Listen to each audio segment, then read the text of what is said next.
Space, the final frontier. This is a review show for Star Trek The Next Generation.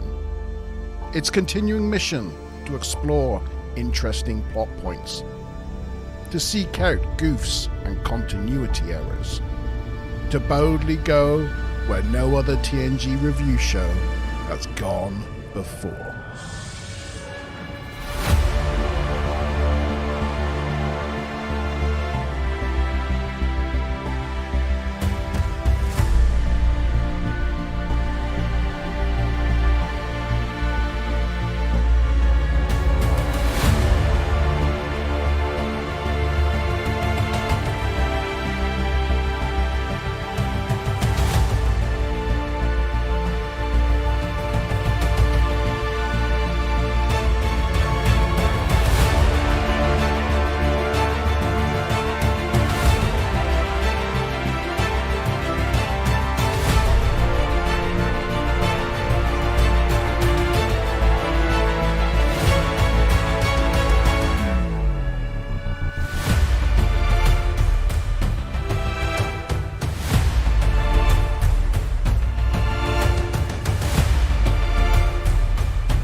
It's Wednesday. It's 8 o'clock. It's the TNG review show. Oh,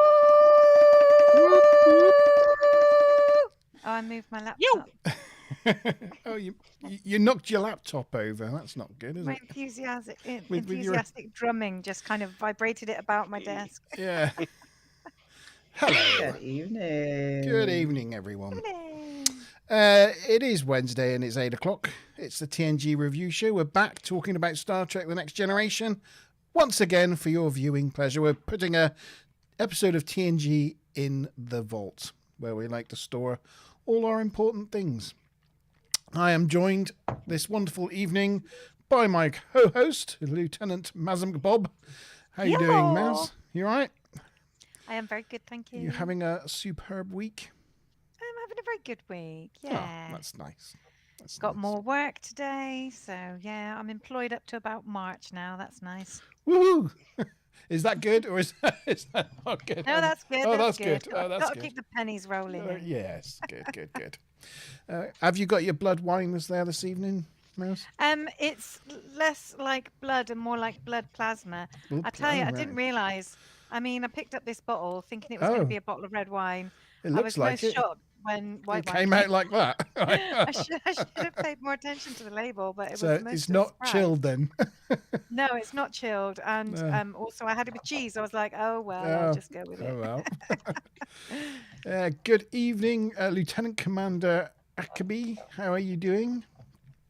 Achibi. God bless you.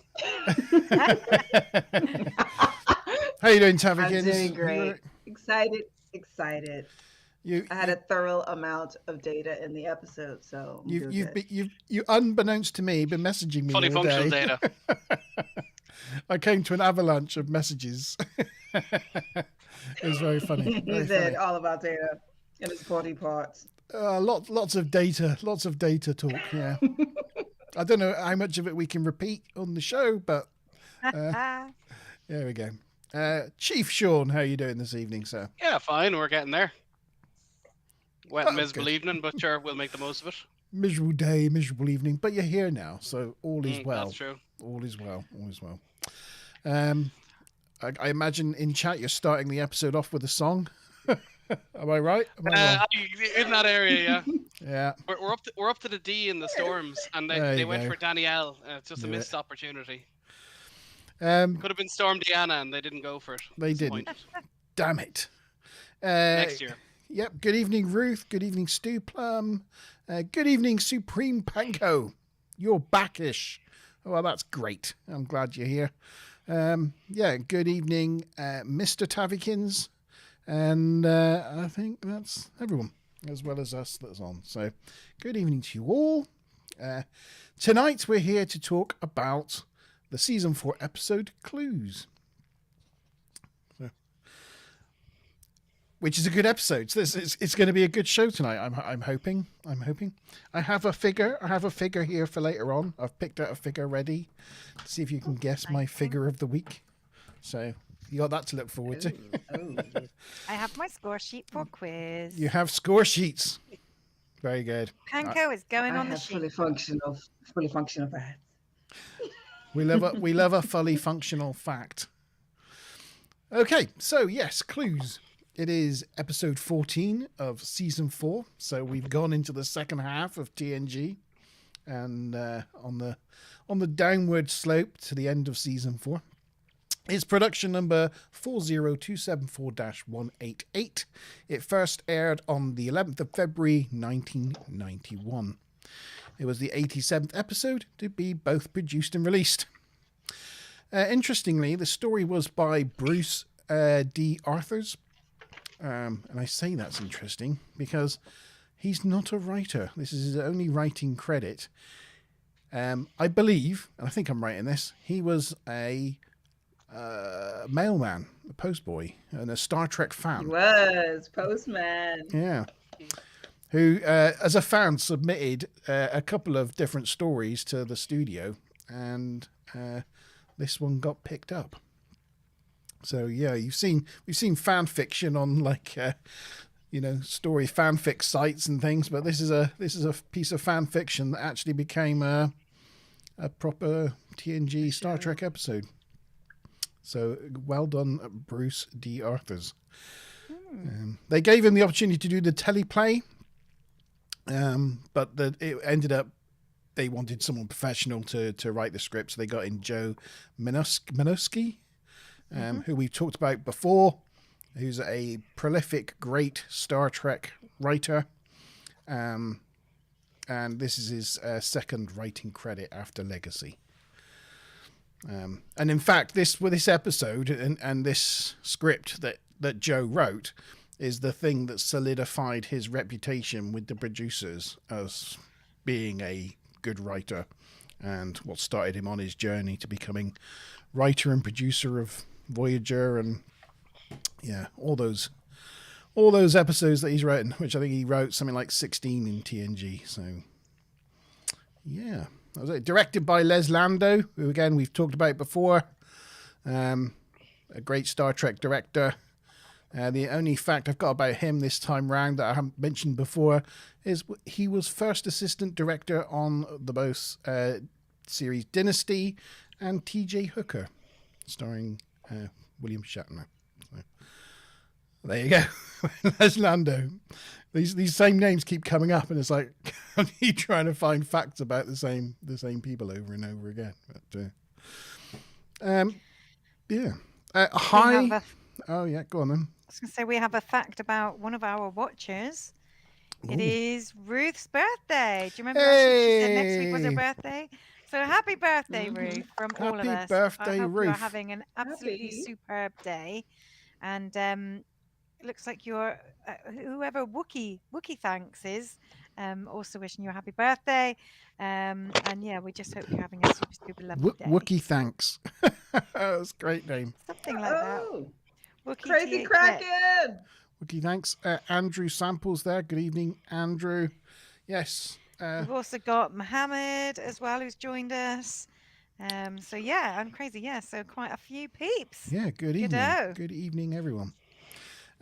First off, who wants to see the trailer of the episode in question tonight? For those who didn't see at the end of the last episode, here it is. If I can find it. There it is.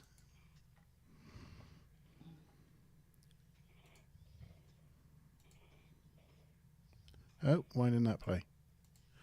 Play. A strange accident leads to shocking betrayal. You are the key to this entire mystery, and you have done nothing but block my every attempt to solve it. Hidden motives hide an alien threat. What really happened to us? I cannot answer that. Dangerous forces control the fate of the crew. I looked into the mirror. It wasn't me, Worf. Take us back Has to the it scene always of the had crime. this This 80s ship must music be to the trailer? destroyed. Deadly That's the secrets last on few, Star isn't it? Trek: The Next Generation. Yeah, it's definitely the last few. It just seems that since we mentioned the groovy 80s music, it's been on every trailer. Yeah, I know it's technically 91, but yeah, I suppose it's still. God, what was going on in So 91? good. They just had to. Yeah. Mm. Yeah. Good evening, Subspace Chatter as well. Hi, guys. He says, hi, guys. Good evening to you, sir. I hope you're well. Ruth is having a birthday beer. Good for you, Ruth. She says, rare for a Wednesday, but for me, because we like to have the blood wine, I say that Wednesday is Wine's Day. Yeah, Wine Wednesday. Yeah. Yeah, love it. Right, I'm just getting the picture up for the start. Cheers. And then we'll get into the teaser.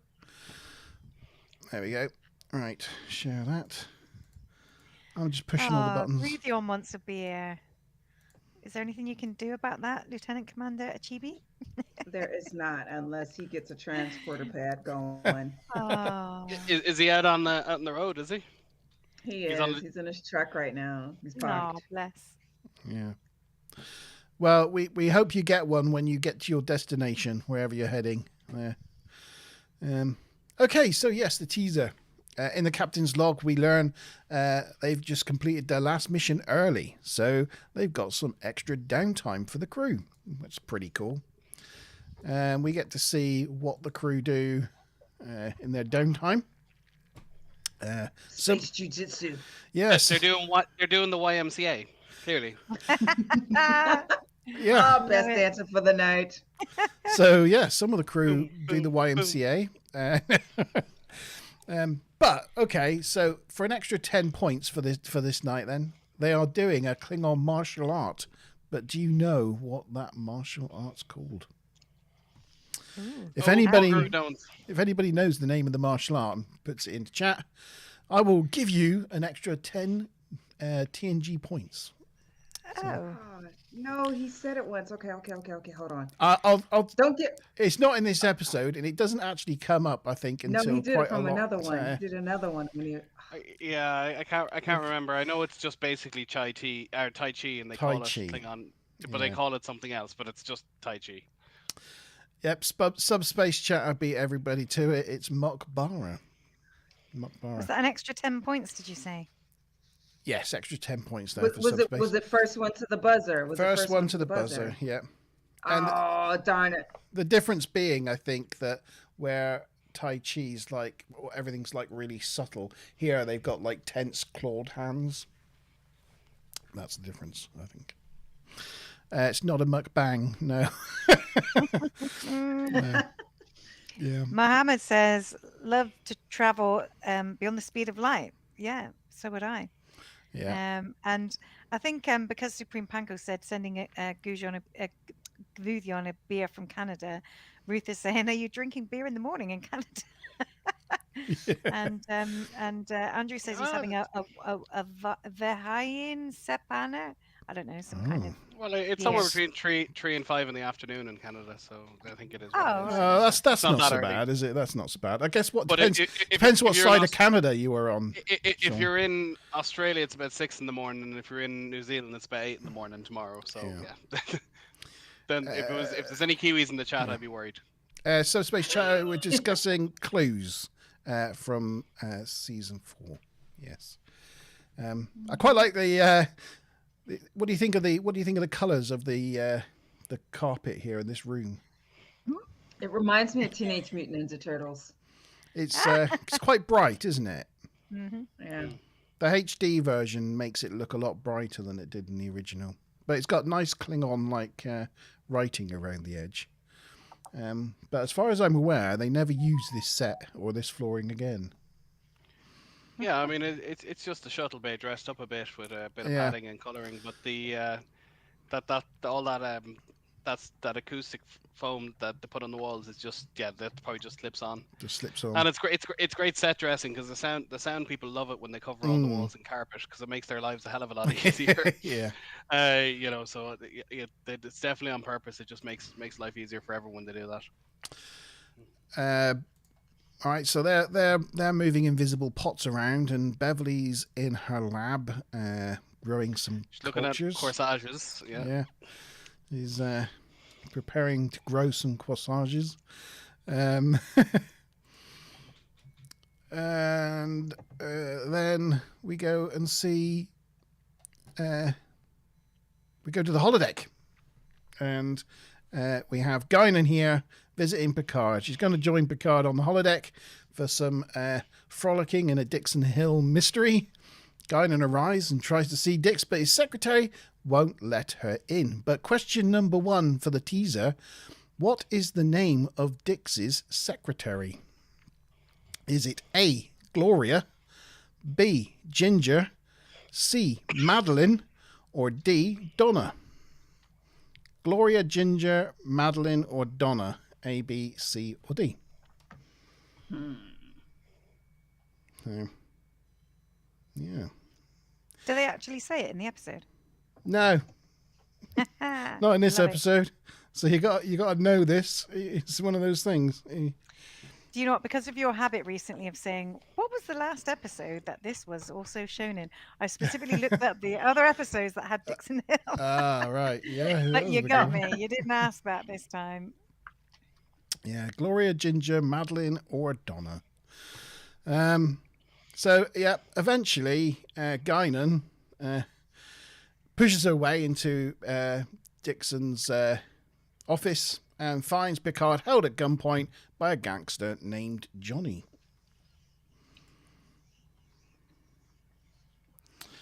Subspace Shadow's confused. What is the question? The question is, what is the name of Dixon Hill's secretary? Is it Gloria, Ginger, Madeline, or Donna? Yeah, there you go. And if you're going to follow the chat, I'm going to say that all 4 options are there, so the people are divided on this one. Ooh, interesting. Yeah. Sorry, I don't have. Usually, I have a Smiler Rainbow around putting the questions in chat, but types of questions in, but I haven't got that today. So you're just gonna have to listen to me. I'm afraid. Apologies for that. Anyway, here we see Dix with his hands up. Gloria. Oh yeah, she's Gloria from she's Gloria from Cleveland. I just love the way she says it. I'm Gloria from Cleveland. Yeah. Yes, I love their very authentic American accents. This is exactly how I feel when I watch the Irish episodes. Yeah. Picard introduces her, but then Johnny's gunned down by a drive-by from outside Dixon Hill's office. Guinan is like, "This is what you do for fun?" Picard's enthralled, though, by the mystery and wants to go and search for clues. Oh, he thought I was asking what Guinan's character's name in. Yes, you're right. It is Gloria. Yes. Yeah, he's changed his answer. That's cool. That's fine, yeah. Change your answer up to the point where we give the answer. Yeah, no worries. Data calls in and makes a telephone call from the bridge. Who's on screen now, then? I was going to say, God, I don't know the name of that ensign. Oh no! You were driving at. Also, that ensign is pushing 40. You shouldn't be it's kind of strange to be an ensign of 40. You'd think lieutenant at least. He's gone for a career change, isn't he? They're not ages. Perhaps, yeah. Yeah, you can see Data here is doing a kind of Riker maneuver on his own desk, on his own. The only thing is he's doing it with the right leg rather than the left leg, so he's not actually fully expressing his nether regions to the That also, seat. But which is unfortunate, but okay. Brent is left-handed, so he might also be left-legged, so he might just do it the opposite way around for that reason. That's true. Yeah. But he's looking like he's quite relaxed. Even you can see his left is over his right, just by the way he's sitting. I'm gonna have to bombard you guys with my observations because it's just delicious for me. Through the entire time, I'm always looking at Data's physique, and in this one, you see his very lean form and his legs. Throughout the series, he actually starts buffing them legs up. I sent some pictures. I don't know if they're relevant, but I think they are. But I have a problem, and I accept this. She does have a problem. Well, it's probably the case where he was younger earlier in the series and he didn't need to work as hard and he just naturally stayed lean. And then later on, he had to exercise to keep himself lean and not cycling or something. And that's probably what changed his physique. Oh yeah, would be my guess. He's a good-looking chap. Yeah. He's a good-looking chap. He is. Understatement. Yeah. Unfortunately, though, his telephone call brought Picard's fun to an end. As he tells him they've come across an M-class planet orbiting a Tauri-type star.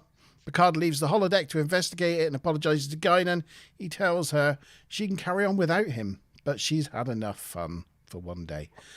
It's quite funny, and it reminds me of, like, you know, when you try to get your mum interested in a computer game you're playing or something, and your mum's like, "Oh, that's really lovely, dear." You know, you choose to spend your free time on this, or like me and my mum trying to get her interested in Star Trek, like, you know, okay, I'll watch it with you.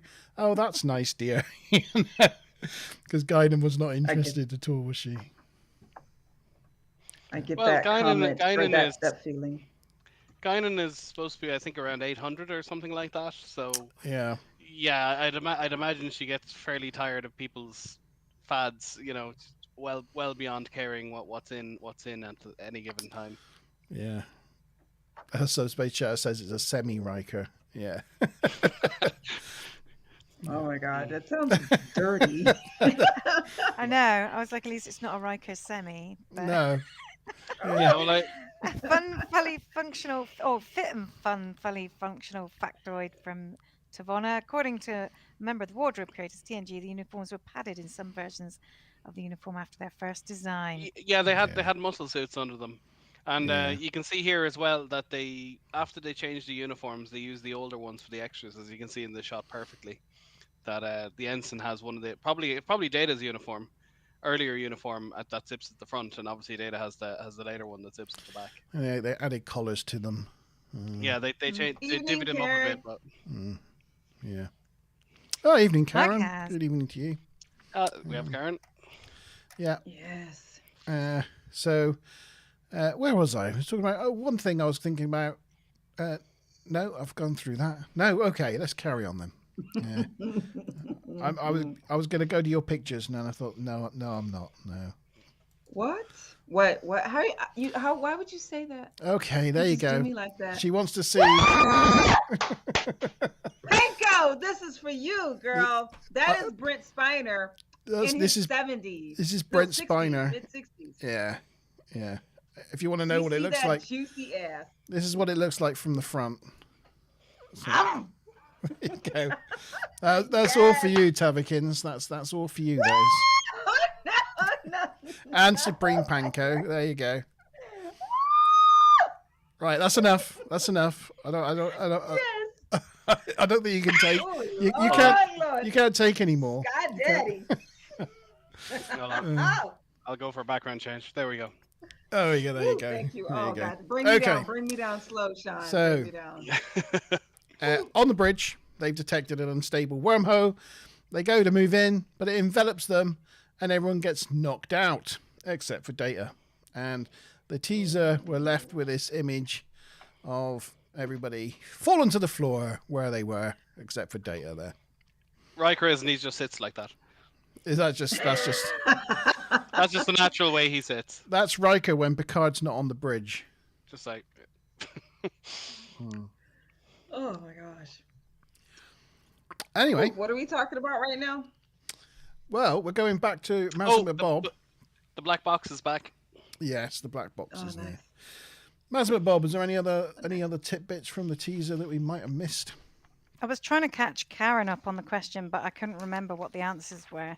Um, yeah, I mean, there's a few like little discontinuity things in Dixon Hill. You probably saw the guy with his rolling eyes, and the fact that all of a sudden the blinds were all torn to shreds when they weren't a moment before. But obviously, as you mentioned about Worf's Mokbara classes were seen for the first time, and they are seen a few times in other places. And I think that's about it, really, for this initial bit. I don't know if it's related to this one, Mazza, but this shot, do you see the little kind of pew seats either side of the captain's tree seats? Yeah. Those things What are those? change season on season for the 4 seasons. Sometimes they're like just a little plastic thing, sometimes they're wood, but this is more or less the final version that they make them It look is. kind of proper. I don't know exactly when the changeover was, but they do tend to change very inconsistently for the first couple of seasons. But I think by season 4 they stay the same until the end of the show. I think Cool. What are it they kind of exactly? solidified it towards the end of season 3. It became Well, these little things. Yeah, they're extra seats. So if there's more than 3 people, so obviously there's a captain and first officer, and then Deanna would usually take the extra seat. But if for some reason Deanna and Crusher were both on the bridge at the same time, one of them would sit in those little Yeah, Crusher little pew sits seats. here, doesn't she? She sort of sits Yeah. next to Deanna. Yeah, well, Yeah. they might, or yeah. So occasionally they're rarely used, but it's generally Crusher or Deanna that uses them if both of them are on the bridge at the same time. What do you call an earthworm sex worker? A wormhole. Who did that? Who did that? Who did that? Subspace. Subspace.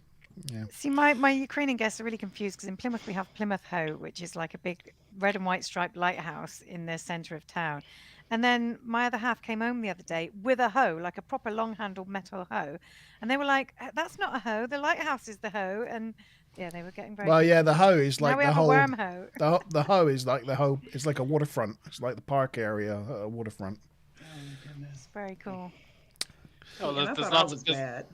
there's lots of nice UK place names like Shitterton and Cockermouth, and there's a couple of those. Yeah. Brilliant. Ba-da-ba-da-ba-dum. Oh, Ruth loves the hoe in the Barbican. You've been to Oh, Plymouth, have you been to Wow. Plymouth, Ruth? Let us know when you're down again. Yeah. Great to meet you.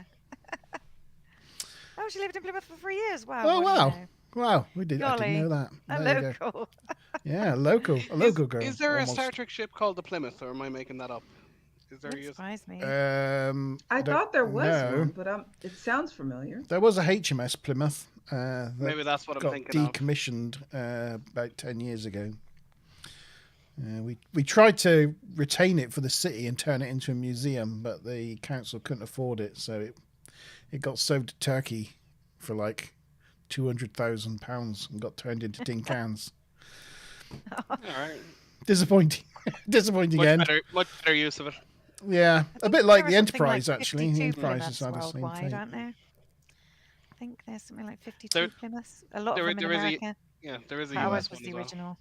But yeah, there's obviously Plymouth Rock in New England, so they're probably naming it after that more than anything. Okay, so the answer to question 1 then. What was the name of Dix's secretary? Was it Gloria, Ginger, Madeline, or Donna? It was C. I Madeline. believe it's Madeline. Yes.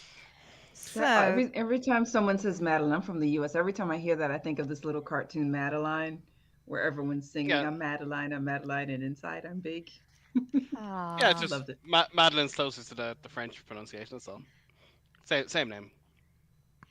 So I believe, so Tavi, Kaz, Andrew, Gavithion, me, Crazy, and Subspace all got that correct. And Subspace got the extra 10 points for the Mokbara question. So Subspace is leading. A lot of us on 20, and then Stuplum, Sean, Ruth, and Panko yet to get off starting blocks. But it's early days. Ruth studied at Marjon College, Hmm. the College of St. Mark and St. John. So did Trailblazer, who sometimes dials in. He Yeah. studied at Marjon as Yeah, well. that's true. Okay, so Act 1. Moving on up. And Mohammed particularly likes NCC 170-1D's favourite starship. So I don't know if you've got any vanity shots of the Enterprise later, but if you do, that would be good. We've got a couple. We have got a couple of the D. That's Yeah, good. coming up. That's Yeah. good. It's annoying it never got the Dominion War refit though, because obviously it was destroyed before that. Yeah, that's one thing I really. Yeah, I think it's a shame they destroyed it in Generations. You know, Well, finally get to see what like a proper model of D will look like on the big screen, and most of it's reused footage, and then they blow it up, and you never get to see. Yeah, it. they used reused footage from the TV show from 1987, almost every shot of it. Didn't make any effort. And No. then as I said, and Deanna only ever piloted the ship twice, and she crashed both times. No. That's true. So nothing to say about woman drivers, but like, yeah. Okay, so She managed to destroy both ships, D and the E. one by one they wake up with Data telling them they were out for 30 seconds. I chose this picture of them waking up because, although it's quite interesting to see Worf in the background, I don't know if you noticed, but after he got up off the table, he started looking at his wrist and flexing his wrist and going like, "Oh, ow." Oh, that's a nice continuity detail. Yeah, it's one of those things you don't notice to begin with, but if you like rewatch this episode a number of times, like you notice like little You start things. Like saying it. Yeah. So Will determines they've moved about 0.54 parsecs from their original position. Data offers to adjust the ship's chronometer to adjust from the time distortion. Crusher reports minor injuries, but nothing serious. So whatever it was, they're all good. Troy's not feeling well though. She's starting to feel unfocused. Picard wonders whether they should go back and investigate the M-class planet, but Data thinks that it would be unadvisable, as it's an unstable area, and a probe should do it, so Picard makes it so. Question 2. What kind of star system was the M-class planet found? So, what was the class of star that the M-class planet was found orbiting? Was it a binary star, an Alpha Tauri star, an AE I'm going to have to write this down. Aquiral, AE Aquiral star, or a T Tauri star? I will put these in. I'll just copy and paste these and put these in the chat so you can see them, because I made a bit of a hash and there you go. Is it A binary star, B an Alpha Tauri star, C an AE Aquiral star, or D a T Tauri star? So, yeah. So, have a go at that one. Oh, no, that was wrong. Didn't mean to do that. Go away. Okay. It feels like that photo should be a meme, you know, like the yeah, the face palm. It does look like one of those face palm It moments. does, yeah, but it's. Do you know the Captain? I don't know, Jenny. You see the Captain Jellicoe jokes on Twitter at all? I've seen a few of them. No. Yeah, well, like it just looks like you could easily insert that shot just into the end of one, and it'd be perfect. Here's one for Mohammed. Yeah, it's a fantastic shot that was really nicely redone for the HD Blu-ray version of TNG.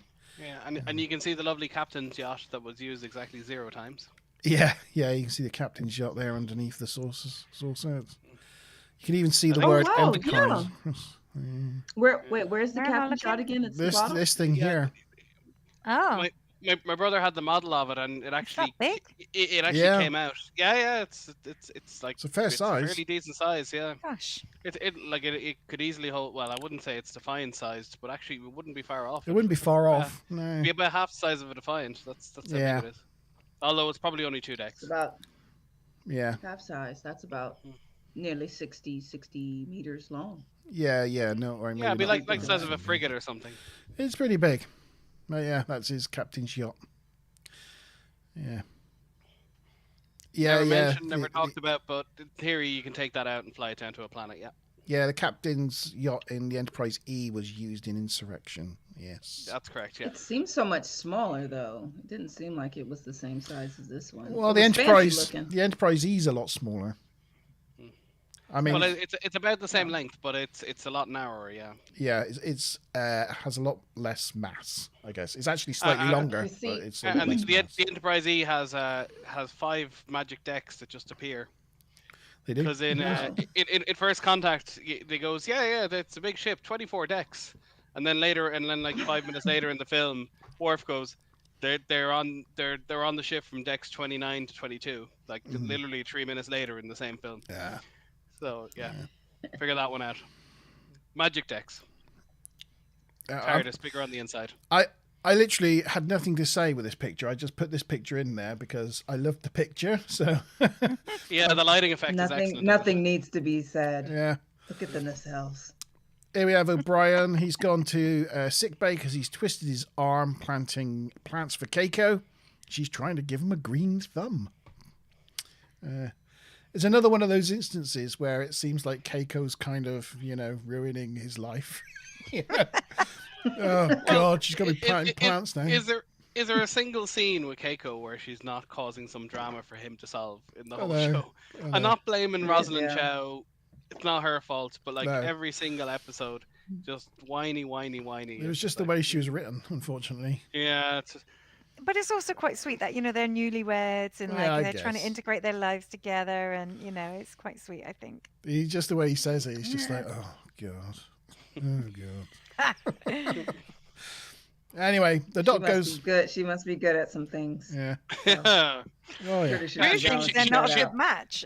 She knows how to fix her hair with only chopsticks. Well, that's true. Yeah, apparently so. Okay. So Don't get me Imagine what else she can don't fix. get. Hey. Let's not go down that rabbit hole again. Okay. Oh, darn it. The doc goes to the lab and she looks at the cultures that she was growing and finds they've grown. Much to her surprise. On the bridge. Oh, see, wait. I sorry. wanted to put something in there. I had something to add because I know you didn't get this photo and I couldn't take a screenshot of Netflix. But in the scene where she's walking from the main medical area back to her area where she keeps her lab, you get the most fabulous, and I mean like gracefully gorgeous stride of Dr. Crusher gliding in with those dancer's legs. And it literally insane. stopped me. Usually I'm watching the episode and I'm just looking at data, but when I was like, oh, damn. Bitch is elegant. She got some strut. Yeah, her real name is Woo! Cheryl. And- Her real name is Cheryl, but when she actually No. always acts under. Oh. I had a quiz question for that. And you just ruined Never it. mind. Sorry, Sean may have mentioned that on previous episodes. I have mentioned before. Yes. Oh, there's a mentioned that. strut. Yeah, But- there's a picture of the strut. I haven't got Really? the. I haven't got the. You can Look at set it that. to what's that BG song? Well, Staying Alive. Like I can tell by the way. Yeah. Yeah, and it's coming through to the science lab, which is Yeah. and the setup is still there for Voyager more or less. It's moved around a bit, but yeah, it's still there. Love it. The culture things and the device that they're sat in, that's used in multiple. Just go into X-Astras. Exastra Scientia, yeah. Yeah. So From the stars' knowledge. here you see the culture pots and the device there in sick bay in Voyager. Yeah. There you go. You can see them in the background there as well. In this. Although shot of it the makes flag. sense canonically that it would be in the hydroponics bay, that she'd be, getting seeds set up in those, Yeah. or whatever you call it. So yes, hydroponics. She has it there. Yeah, just thought. That hair. Okay. So where was I? Ugh. On the Thank bridge. you for Yes, we're that. on the bridge. So the probe's entered the star system, but it finds a planet full of hydrogen and helium atmosphere. Not an M-class world. Straight away, Will's like, hang on a minute. Last time you said it was M-class. Data suggests sensor malfunction. Picard thinks fair enough. That's a good excuse, but Riker's not convinced. No, so Data jumps in and speculates that it may have been an echo seen through the other side of the wormhole. They can confirm it by scanning the entire area for an M-class planet, and it'll only take about 6 days. Picard's like, no thanks, we'll move on. And the scene ends with a zoom in of Data in his chair, looking super sinister. There he is. He does look a bit creepy in that one. Yeah, it kind of as it sort of it focuses in on him, and as it focuses in, he just kind of tilts his head to one side slightly, and it just He does look like he does in Brothers. Do you remember when Yeah. he's not consciously thinking, when he's on like an autopilot? yeah, He has the Yeah, same kind of and I deadpan was- expression, it comes that I was uncanny thinking of that, valley and I'm kind like, of you- thing, doesn't it? which is also featured in the Pogo songs. Bring that one back. Like, did around. they really trust this guy on the bridge? And like, no one's going. Data was the only one who's alive. I'm like, oh crap! I would not want to be in that room going, "What the hell did you do?" Whew. So Brain Panko's But, still loving it though. So she's. Hey, I do love it. He there's this I sent it to one of the Facebook groups. There's a song that scene when everyone passed out reminds me of, and it's Flight of the Conchords. And there's this song that they do, robots are singing, and the song is The Humans Are Dead. And the second I see this scene, I always think of that with Data still alive, because they've killed everyone with poisonous gases. And I'm like, yeah, that looks like that scene. But anyway. So Beverly shows Picard her cultures. Ooh. Oi, oi. Oi, oi. There you go. He's impressed. He says you've got a good batch. Yeah, it's a little corsage thing, or like something you get a toy out of some sort of like twist machine. I don't think they manufactured those plastic props. They were definitely used from a child's toy or something. She tells him they were set up just before they were knocked out, and now they show over a day's worth of growth. Picard's like, well, everything points to 30 seconds, but the doc's not convinced. And that's the end of Act 1. Also, I wonder, is that like a cake tray or something? Like clearly that's. Yeah, Sorry, go on. I think it is, isn't it? It looks like that sort of thing. Like afternoon tea, like in the tacky 80s kind of thing. It's I mean, you wouldn't get it now, but Yes, you do get them now. no, but I mean, you wouldn't get something like that. It Yes, looks, you do get those. I go to those. I go to afternoon teas with my girlfriends regularly, and they still come on little tiered. They do, Tiered, Yeah, but dishes. not silver like that though. It would be more like brass and or wood or something, wouldn't it? Maybe. I mean, they're Yeah. different in each place, but yeah. Fair enough. Yeah. Who wants the answer to question 2? I think I saw a lot of D's. Yes. Crazy didn't respond, but everybody else answered with a D. Yep, T. Atari. That's, Brilliant. yep. Get them D's. That's actually a type of star. That is a type of star. It's a very small main sequence star that's used up all its fuel, and it's just slightly more radiant than like a gas giant. So there you go. Got your fully functional fact in there. There you go. Yeah, fully functional fact.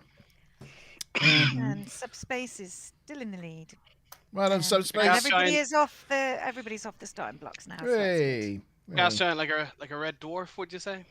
like a red dwarf. Yeah, a bit like that. There we go. Dun-dun-tsh. Oh, well, yes, a good lead in with Red Dwarf because, Yeah. of course, you probably, realised that there was some controversy around this episode in that it's very similar to a Red Dwarf episode called Thanks for the Memory, I think it's called. And Oh, yes, at yes. one point, some of the people in Star Trek thought Red Dwarf had copied them, but actually the Red Dwarf episode came a couple of years before. So bearing in mind that this story was written by a fan. I wonder if they were also a fan of Red Dwarf because it had a Possible. similar thing with the kind of the android type knowing more about what's going on and waking up with the loss of memory and having strange injuries that they couldn't explain and Oh yeah. having to piece it all together. So remarkably similar Yeah, to yeah. that storyline. Well, I know they had a couple of copyright things. Like they made the first Sherlock Holmes episode, when this is Sherlock Holmesian, and they thought it was public domain, and it wasn't. Mm. And then I don't know if they had to pay a load of money or they just were They told not to did, do it again. yeah. Yeah, and then that's why it was 4 years to make a sequel because they had to wait for some rights to expire and make it cheaper Yep. or something. And so I had a second one, but it's gone now. Never mind. I forgot to say at the beginning, and this is completely an aside, really, but when the Johnny in Dixon Hill called him a jamoke, and I A thought jamoke. that's a funny word. I thought I'd have a look and see where that word came from. Dutch. And apparently, it was a naval slang term from the 1890s, and it was like a term for a coffee. It was actually a jamocha, like a cross between a Java and a mocha. And Okay. apparently, it became like almost used as if somebody said you were a jamocha, it meant you were less important to them than a cup of coffee. So it started to be used as like an insult, or somebody that was, maybe clumsy or unimportant, and got shortened to jamoke. So there you go. Ironically, in today's society, cups of coffee are like the most important thing to a lot of people. So it Yeah, doesn't well, really that's work the thing. at I think the these people were like, my cup of coffee is really important. Yeah, You are less completely. yeah. Okay, so we're in the briefing room and or the observation lounge, and it looks like the Doc's brought her cupcakes to the party. Can I just say, what's going on with Beverly's hair in this episode? Yeah, it is slightly odd, isn't it? It's like short and poofy. It's like in poofy, isn't it? I mean, Does she normally have a little fringe or something? She normally wears a wig, but maybe her wig, something went wrong with her wig, so that could be her natural hair. Because her natural hair was almost the same color as the wig, but she wore the wig just for consistency. Same with Deanna, similar thing. She wore a wig too. No, I did not know that either. This is my first time knowing about the wig. Yeah, well, Yeah, they wore wigs, but the natural hair color was the same. So that scrunch it all up and put a bald cap on it, and then they just put the wig on it. yeah. Actually, a story. Deanna's real name has gone out of my head. Marina Sirtis. Marina Sirtis. Marina that's it. Sirtis. But despite having a Greek name, grew up in London. But they were going to make the finale of Enterprise, and they couldn't find her proper wig, and they gave her like a cheap, trashy wig that wasn't anywhere near as good. And she was getting really annoyed. It's like, I can't believe you lost it. This is really horrible. And then she finished filming the episode, and a couple of months later, she was cleaning out some old clothes, and she found the wig. So she was given out to them for losing it, but she had actually stolen it and brought it home and forgot all about it. I think she looks fabulous in this episode, and I like their staging in this scene because at this point in time, like usually it's considered rude to turn your back to someone in the room, but they staged it where it's like opposition, and it gives you the impression before anyone said anything that she's got her back to him, like, I am not believing anything this guy's saying. Yeah. And he's back there with his hands folded. So the body language that they've even put with him is just, it looks like he's full of shit. Yeah. It's clever, isn't it? It's really clever. Again, it's, down to Les Lando's directing. He's class. So in the observation lounge, Date's trying to explain away the contradictions, quoting an obscure theory by Pell Underhill, a 22nd century physicist. After Data leaves, Geordi LaForge informs the captain that he does not buy Data's explanation, not for 1 minute. In fact, he's even surprised that Data brought it up. I do like Beverly's contouring there on her face, though. Her makeup's banging. She's got that mad blusher down the side of her face thing that people used to do, yeah. Yeah, it's kind of very sort of late 80s. Yeah, late 80s, early 90s, yeah. They discuss how it could be possible that Data is actually lying to them. LaForge suggests he examine the ship's chronometer to see if it's been tampered with, and Dr. Crusher offers to analyse the transport traces to see how much time's actually passed whilst the crew was unconscious. Picard orders to make it so. For now, Picard doesn't know... But for now, Picard doesn't want Data to be aware of their suspicions. Worf looked particularly engaged in this conversation for a change.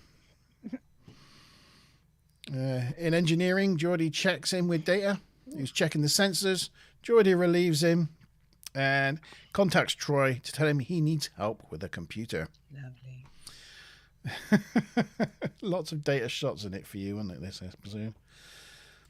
I know. Yeah, I'm very satisfied.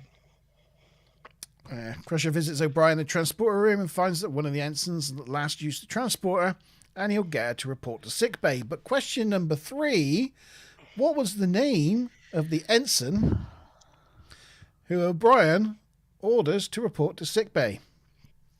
Was it Ensign Lachlan, Ensign McKnight, Ensign Gates, or Ensign Kellogg? And then can I just One more point time. out, he doesn't appear to have... Sorry, you repeat it first for Tavi. I'm just going to... Oh, you're going to put it in the chat. There you I go. was just going to say O'Brien has okay, great. no rank insignia on at all. No, he doesn't appear to. He doesn't appear to be a lieutenant anymore, but he can somehow order ensigns to do things. So figure that one out. Yeah, he's the chief. He can order wherever he wants. Yeah. Yeah. So, just to help you out with the answer to that question. Shazbat. I was on the wrong browser. Hang on. Here we go. I like that. I'm going There to she have to is. swap out. She's reporting as ordered That to sick bay. I can't see any rank insignia on her either if she's supposed to be an ensign. Yeah, there's one little pip. I see one. Oh, It's okay. here. This is Pip. Right, it might just be my screen. All right. Can you see that? I do like the uniforms, but like Yeah, for me, sorry, I always sorry. thought it was weird that there are no name tags, but everybody knows everyone's name. There's 1,000 people on this ship. Yeah, it's like And they're Cheers. switching out all the time. Yeah. Yeah. I want to Every- go everybody- where everyone everybody knows your name. Dun-dun-dun-dun. I think it's the fact they go on relatively well. For the purpose of the plot, they're supposed to be going on like a tour and be a fair distance from Earth, and be going out for not a 5-year mission or anything, but they go out for a year, 2 years at a time. But then again, anytime the plot was convenient, they'd just be back at Earth straight away. They wouldn't have to spend 5 episodes getting there. So figure that one out. I I've been checked. trying to actually map out the different courses of the Enterprise through the episodes, and it's absolutely useless. They mention a starbase here, and I'm looking at maps, and I find this starbase nowhere, nothing, and it does drive me insane with the continuity. And it's only made sure there wasn't any Well, information. They're supposed to be exploring new space, but they're still kind of near the Romulan border when they need to be, or the Cardassian border when they need to be, or the Klingon border when they need to be, or at Earth when they need to be. But they're also meeting new worlds for the first time. So, yeah, just try not to make sense of it. Just go along for the ride. It doesn't quite work. I've just been given another bottle of wine by Smiler Rainbow. That's nice, isn't it? Yeah. You think it's an amazing by now UB40 hasn't released a brand of wine. They must be missing out on a fortune. Just want to say, I looked up this lady. I can't remember her name. IMDb, just to see. I thought, oh, she looks familiar. I wonder if she's been in anything else. She was in like one episode of Knots Landing, one episode of Hill Street Blues, and her whole acting career culminated in this sick bay scene in The Next Generation. So She got a speaking line, yeah. So I think I just recognise her from this one scene in TNG from like all those years ago. That sometimes happens. I think, oh, they're familiar. It's from this. I mean, I know not every credit makes it to IMDb, but I don't know if you ever saw the guy that was in that thing. The Thing. What? Like, No, there was a film, The Thing. documentary. No, the guy who was in that thing. It's called oh, it's called That Thing. The Guy Who Was in That Thing. That's the full title. Oh, that's the.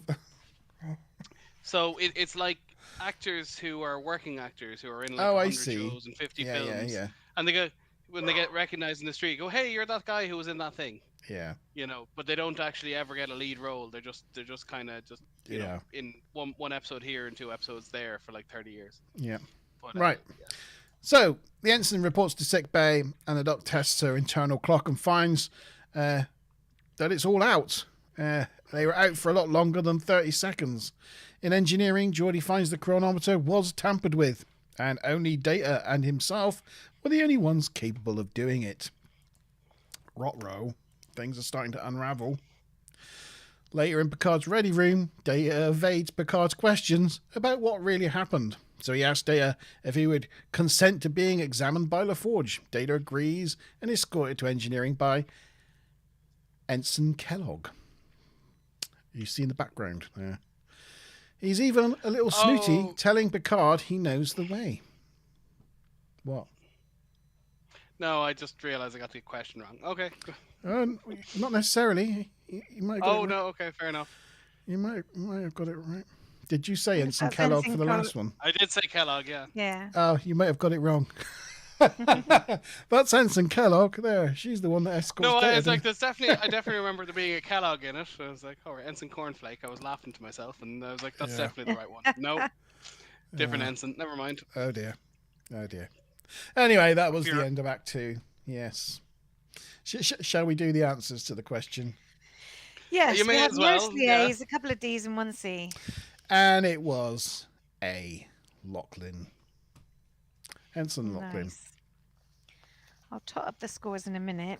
But I forgot to mention earlier that this is the first time that Nurse Agawa was given a first name, Alyssa. Oh, right. Yeah. Crusher does call her that several times. However, she doesn't get her surname until Cause and Effect. So at the moment, she's just Alyssa. She's just... But the Oh, more- right. She hasn't got a name yet, technically. Yeah. She got her first name in this episode. She gets her surname in Cause and Effect. Also, Data references the USS Trieste, which is a ship that he mentioned in the episode 11001001. He mentioned that he'd served on the Trieste, yeah. I think, in the past. Yeah. So that's the second time that has been mentioned as well. Sorry, Sean, what are you trying No, to... no, you're going to say I was. And that's the first episode. Ogawa gets a name, but what episode does she get her chopsticks? Oh, yeah. Don't get me Also- started. Don't get me Also, started. I could be wrong here, but I think the Trieste might be like back to like Waterloo or like the time of Napoleon. I could be wrong. Yeah, wouldn't surprise me. Just lost the stream then for a minute, I'm afraid. Yeah, you didn't miss that. Something bad happened. Oh, sad times. I think we're back again now. I think we're back. Let me know in chat if you can see that we're here. We were all here. I think you just. Oh wait, no. I'm looking at YouTube. Oh no, it is moving. Sorry, that's just. Oh. Yeah. I may have paused my television. My mistake. Sorry. Yeah, if you could just let us know whether we're still online, that'd be fantastic. Yeah, no, I'm watching YouTube on my other screen. It's working fine. I think my little space chatter. my internet just had a little hiccup, yeah. blip. Yeah. Okay, so getting on with Act 3 then. Geordie's examining Data, telling him it won't hurt a bit. Of course, Data reminds him he doesn't feel any pain. Geordie tells him he's his friend and he can tell him the truth. But Data tells him he cannot tell him any more than he's already stated. Poor. I do feel sorry for Data in this episode. He's trying his best, you know. What I like through all this is like you listen to his dialogue and you know he never tells a lie or anything. You know, watching it back. You know, he never lies. He's very careful about what he says. Anyway, Geordie reports to the captain on the bridge to say that Data is in perfect condition. They decide to check the probe data to see if Data rigged it. Right.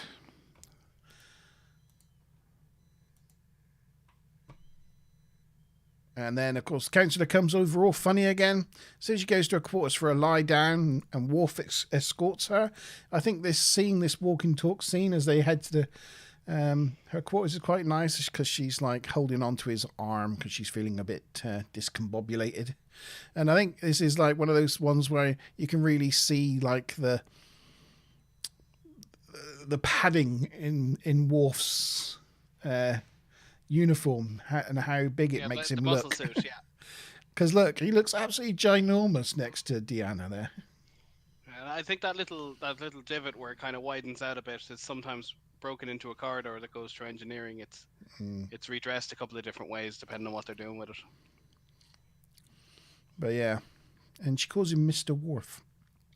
Also, if you go back a shot, the black box is there again. Yes. Well, it's all Can't because escape it. Geordie's not on the bridge, so they cover it up. She assures Mr. Worf that she just needs some rest, but then she goes into her quarters and she screams. Worf uses his security access to get in, and she tells Worf she looked in the mirror and it wasn't herself inside. They call Dr. Crusher, but she can't find anything wrong with her. She explains how it seemed like the face was a mask. Geordie then calls Picard to engineering. Yeah. So, try to think about how would you see? I mean, I guess you have to be like have Deanna's like empathic powers to be able to like see inside yourself, because we just look in a mirror and just see the mirror, haven't we? Yeah, well, we do see when she loses her empathic powers, she feels so debilitated. She's so used to relying on them. It's And just you also see in Voyager, you see what's his name, the serial killer guy, the guy who played Chucky. Brad Dourif is his real name. You know, he was killing all the people, and he was locked into his quarters. And the name of the character escapes me. I can't remember. But he was he was a Betazoid born with Yeah. no emotions, and he basically became sociopathic because he couldn't feel anything. So he lashed out in order to feel something, basically. So yeah, so for Betazoids to lose their empathy is a big deal. It's yeah, it's just the when looking in a mirror, how do you not recognize the person inside yourself? Anyway, yeah, Worf goes to sick bay as his wrist hurts. He's finally like, after walking around with it all day, going, all right, I'll go to sick bay. He doesn't like the idea of moaning, but the captain told them to report anything out of the ordinary. So he gets that checked out. It's like loads of this episode's like full of loads of little bits of information. You know, it just like it drip feeds you ideas, and so yeah, you got to go through it quick. Look at also look at Jordan. the sass coming off of Geordie. Jesus, that hip. I was going to say he's doing a great little teapot there at the moment. Yeah. He's sticking that. He's using what he's got, isn't he? Really. To me, I was like, okay, Popping that's that black sass right there. The caption on that needs to be, Baby got back. Dwarf. You don't need no padding. He's about to dish out a reading painbow. Yeah. I love you, Sean. Nice dad joke for you there. There you go. I love that joke. Okay, so in Data's quarters, they confront him with the probe data. It turns out that it's an old library image. But question number 4, what planet was seen in the probe data? So when they looked at the fake probe data and they saw that green planet, you can see it in the middle of the console there. They're showing it to him. What planet was it? And it reminded me of something. Was it A, Rigel 4, B, Tethys 3, C, Sigma 2, or D, Tatari 9? I can put those things. So this is the fake planet that wasn't M class.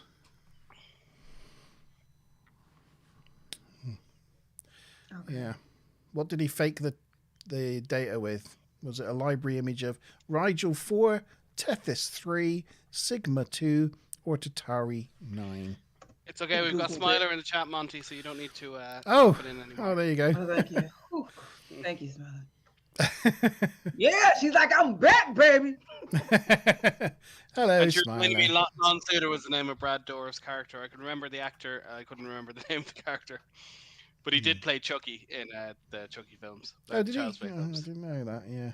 He's always Yeah, plays he- a sinister character, doesn't He he? plays a lot of creeps, yeah. Yeah. It's Yeah. amazing how creepy those movies were, and we were watching them when we were not adults. And today Yeah. I'm seeing those films with my husband. I'm going, Jesus Christ, I would never show this to our kids at the same age. Well, he's only in it in, you know, other than the voice. He's only in it as a person for the first scene. Obviously, he dies. So, but yeah, it's Brad Dourif, same guy. It's a bit strong. Yeah, so Picard ordered Geordi to send another probe to the Tartari system. Picard asked Data if Diana's moment is in relation to the missing time. Data cannot say. Picard questions him on the response, and Data replies, "What would you do when asking me to balance the needs of the individual over the needs of the crew?" I'll just point out, Monty gave away the answer if you were listening. So anyone who hasn't answered has a chance. I did? Yeah, you just said it, yeah. I said what? The name of the system. Nothing. No. I said the Tatari system. Oh, okay. That's the probe. That's where they got to send the probe. But the first time they sent the probe to the Tatari That was system, one of the answers. Oh, it's one of the answers, yeah. Oh, okay, yeah. Okay, so it's, yeah, right. Oh, I have you now. Sorry. Okay, very good. Oh, Jesus Christ. So most people have answered, but wasn't- anyone who hasn't, it's one less option. Yeah, it's a little hint. It's a little hint there. A little hint for you. Andrew and Subspace are yet to answer. Oh, quickly, chaps. Everybody else has. I love this episode just because, one, I just have the dirtiest mind, but I keep imagining like Data doing like really weird like robot stuff, because there's a photo in Pinterest where he's doing a reading and he has his thumb in a machine, and I'm like, why has he got his finger in one of the machines on the ship? And I'm always imagining like these photo scenes afterwards, like, Data, you've been caught again in the hallway. Stop putting your finger in the ship's machines. Is that and, is like that, kind of an anyway, R2D2 kind of thing, yeah. I was thinking he does that in some older scenes. I was thinking of Crichton creating a double Polaroid from browsing through a vacuum cleaner catalogue. Well, he can like flip open his finger and has circuitry, so he could probably plug it in somewhere if you wanted to. It did have double suction. You guys are telling me not to be bad. Jesus. Yeah. Picard orders Data to tell him what happened. He orders him, I order you, and Data refuses. Picard's like, what would you have me do? Data lays it out. Well, apparently I'm guilty of falsifying records, interfering with an investigation, disobeying a direct order. Picard tells him he'll be court-martialed, and it'll mean the end of his career. And worse than that, he'll be stripped down to his wires to work out what went wrong. Data understands all this. And I'm yeah. hot. This scene like pissed me off, because when he says that lets you know that even though he's been treated and given the rights of any living being, he has not. Because just because he is a criminal doesn't mean that we get to take you and dissect you. That's like, when I heard that, I'm like, oh yeah, we're not surprised Picard happened. Yeah. The series. Like, I'm like, dude, how are you saying that they're gonna take you somewhere and like rip you open? Yeah, he's just saying it out of frustration, though, isn't he? He wouldn't actually do it. I don't know, because Data was just like, yeah, I understand that that's going to happen. You know. Right. They took Lore into custody and you ain't hear from him. Yeah, we've already had Measure of a Man where they've basically ruled on that and said they can't do it. So yeah, that's odd. I need to catch up with chat because can give me a talking summary, about Maz? Data sticking his fingers in the ships, and Subspace was commenting that Tavakins was fantasizing about that. Then Data was called an objectophile by Ruth.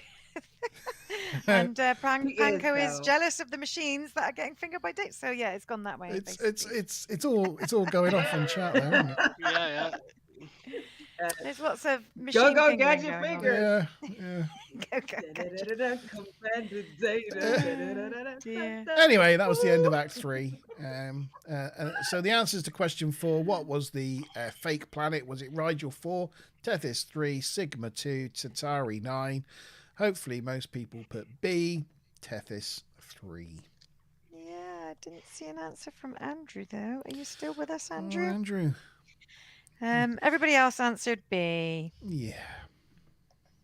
When I was thinking of when they said Tethys 3 and I wrote it down, I was so confused because my mind kept thinking Tetley's tea, and I don't know if you guys have that brand in the UK, but it's a big British brand, yeah. It's probably the most common tea you get over there. That and PG Tips.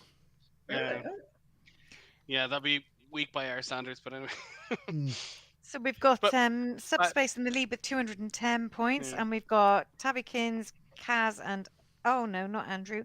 Tabikins and Kaz, second joint with 200 points. Back in the day during rationing, I am forever. we didn't have ration tea, and the in UK South did. Africa. So your tea got watered down because you had to like reuse bags and things, whereas we just kept up with the stronger stuff. So our stuff was like tar compared to yours. It's fighting Is this talk. shit talking, Sean? It's fighting Yeah, talk. it's like Gladys. Yeah, what? Yorkshire tea is kind of around that area, but like Tetley's and stuff. Yeah, you That's Oh. use all I two use bags. is No. Yorkshire Gold. Yeah, That's not bad. gotta use Yorkshire tea. There we go. Right, Act 4. Oh, was there anything else with Act 3, Mouse, you wanted to mention? No, not specifically. No.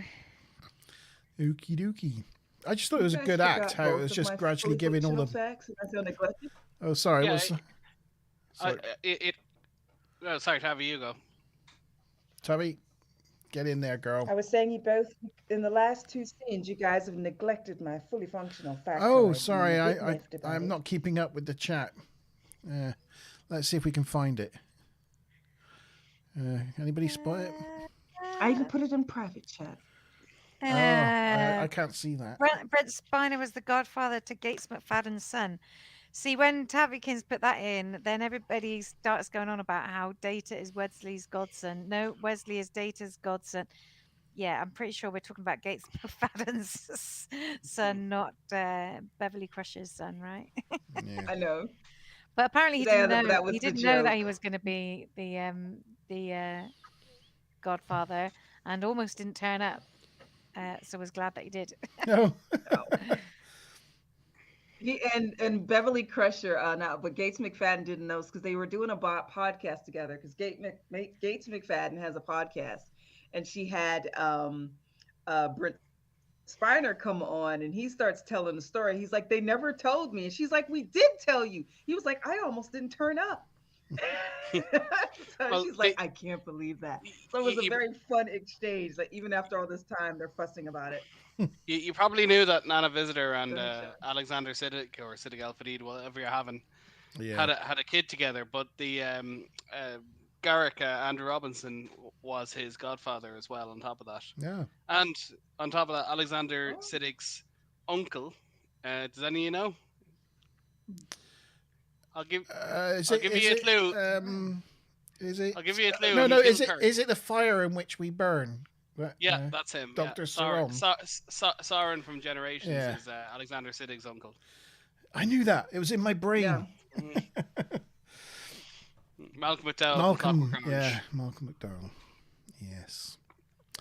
Right, moving on to Act 4. In the ready room, Dr. Crusher tells Picard how Worf has had his wrist broken and reset. This suggests they were all conscious. Worf points out that Data is one of the few individuals on board that could break his wrist, but Picard rejects that assertion as he believes Data is acting in the best interests of the crew. Unless you've watched an episode of TNG before, which the smallest woman in the ship can always just flip Worf across the bridge just to show that they're a threat. I think that's really nice, though, of Picard, because after he's been proved lying and it's all these stakes are on it, to his heart, Picard still believes Data, for whatever reason, is doing the right thing in his own way, and he's not working against them. That was beautiful. Mm. Even though he's been compromised before, it was never he never behaved maliciously, and the people are only taking it super seriously now because at his level being taken over, he has a wider spectrum of damage he can do, but it has not been inconsistent with the entire crew. Like in this episode, Deanna's taken over. In another episode, somebody else is possessed. In another episode, but when it's Data, it's no, dude can take over the whole freaking ship and kill everybody in 17 seconds. Yeah. But I mean, they just took over Geordie's site and they destroyed the Enterprise with it. Okay. I was going to say in that shot that you pushed together the ops and cons really close again. Yeah, so... Which is unusual for a front shot. It's usually the back shots that they do that. Ops has been sort of moved to the right, isn't it? And they're both on a tilt as well. They're on a bit of an angle. Yeah, they're kind of facing the wrong way, aren't they? Yeah, They're like, yeah, they're leaning to the left, if you like, yeah, Yeah. or to the port, whatever you like. I would definitely be kicked off the bridge. Always be kicked off the bridge because if Data was sitting over there, I'd be that one chick that's like leaning over, like I'm looking at his panel trying to cheat like answers off of a quiz. Yeah. But I'll be like, oh, let me move a little bit Well, over. I know He you're smells. I wonder what he smells like. I know you're Army and not Navy, but you know if someone's on the con Whoa! of Sean, a aircraft carrier, you're probably not allowed to talk to them. Sean, Yes. what branch of the military did you say I was in? I thought you were Army. No, you're Navy. Sorry, I stand Navy. correct. Navy. Oh, like a The man. best one. Try again. Yeah, Air Force. I stand You corrected. were Okay. Air Force. Air Force. Air Force. Oh right. Okay. Even better. Oh, and The Sean, the you were best my one, Sean. favorite. Obviously. Yes, of course. Obviously. Sorry. Yeah. Yeah. Thank you. Yeah, well, unfortunately, in Star Trek, it's the Navy that moves on, but in Stargate, it's the Air Force. They're the ones that do the intergalactic travel. They do a better job. Okay. They're pretty kick-ass in Stargate. They are. The Air Force, better one. Okay. The new probe arrives at the N-class planet. Picard begins to suspect there never was a wormhole, and it was all a ruse. They were awake and aware, possibly struggling for their lives. Data's behavior suggests they didn't win. So they decide to head back to the planet. But question number 5. In Star Trek, they call Earth-like worlds M-class planets. But what does the M mean? Does it mean A, medium, B, Mentoken, C, methane, or D, Minshara? Is it medium, Mentoken, methane, or Minshara? I've locked it in, but I'm not going to put it in just yet. I'll let people put in their answers. Yeah, I gotta wait. I have no idea. I'll tell you, it comes from Enterprise. So it's kind of a what's a retroactive continuity, retcon. Sorry, It's a retcon. Yeah, you're right. It is. It was mentioned. So they always call it M class, but they never. But it's actually a Vulcan designation, and that was the letter of it. But they only say that in Enterprise, 30 years later, whatever. 20 years later. Correct. Very good, Sean. Very good. Yeah, I'm impressed. I'm sure probably Mr. Subspace out there probably knew. I'm not going to be happy with you again, Sean, until you deliver another fabulous dad joke. So start working on it. 2 drums and a cymbal fall off a cliff. Okay. Well, you got Tabby with that one. Yeah. I Yeah. love dad joke. What was the other answer then? Subspace? How is it medium? Is that possibly technically correct as well? Is that what I've done? Please tell me. I would lean to so. Okay. So anyway, they arrive and find an energy field blocking their way. It emits an energy pulse that enters the ship and finds Troy in her quarters.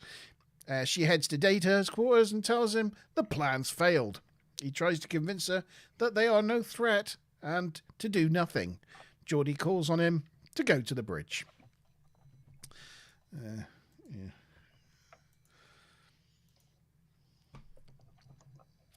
Yeah. So yeah, he is. They're all just squashed into a tiny, tiny little bit of the bridge, so they can all be in 40-degree shot. They're all in the. That's exactly it. That's how you would naturally stand in a big wide bridge. You'd all just squeeze down that tiny little corridor. Yeah. And the black box is gone. Well, Geordie's on the bridge now. Geordie's there, yeah. Yeah. Data reports to the bridge. He tells the captain to leave immediately. Picard wants to know why, but Data cannot say. Picard won't budge until he gets answers. As Troy enters the bridge, Data tells Picard he is acting on his orders. So, dun dun dun dun. I was following your orders the whole time. When I first saw this episode, and that really got me like, oh, So I had one of those very, It is very good. classic ones. I'd be like, oh shit, they learned how to write. Yeah. Well, they're just ripping off Holmes, Sherlock Holmes, Mm. big mystery, and then you have the parlor room scene at the end where you stitch it all together. Kind of. Kind of. Yeah, kind of. Yeah, I mean, nobody comes to the conclusion. It's revealed, but as opposed to Mm. being deduced. But it's very very close to Sherlock Holmes style. It's pretty good, though. It's pretty good. So the answer to the Got answers question, from everybody except for Kaz and Andrew. Kaz, I think Andrew. Andrew must have dialed out. I think we've lost Andrew. Andrew's gone bye-bye. So the question 5 was, in Star Trek they called it Earth-like worlds, M-class planets, but what does the M mean? Medium, Mintoken, methane, or Minshara? Everybody answered D except for me. Hopefully you all answered D, Minshara.